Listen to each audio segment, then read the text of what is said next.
Well, the state's bail bond agents are fighting back against recommendations for reform in Ohio's bail system. A Supreme Court task force is suggesting that judges use supervised release more often rather than requiring low-level defendants to post cash bonds. NBC4's reporter Ted Hart is live downtown with more on this interesting debate. Ted.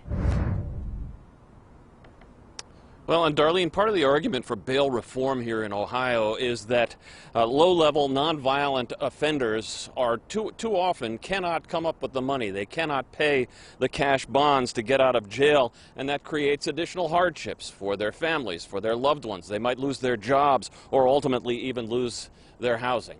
It is a scenario that plays out really every day at courthouses across the state. Family members at the clerk's offices trying to figure out how to pay the bail to get their loved one out of jail.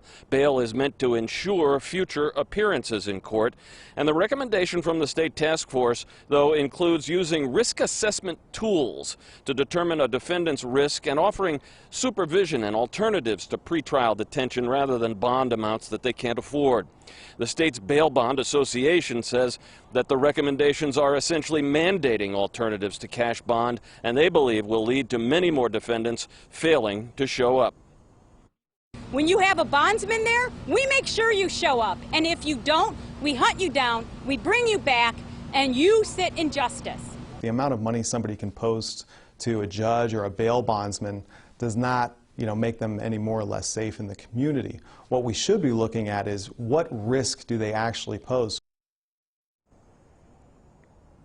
And the Supreme Court will be reviewing the recommendations from this task force and is expected to make some recommendations to the state legislature early next year.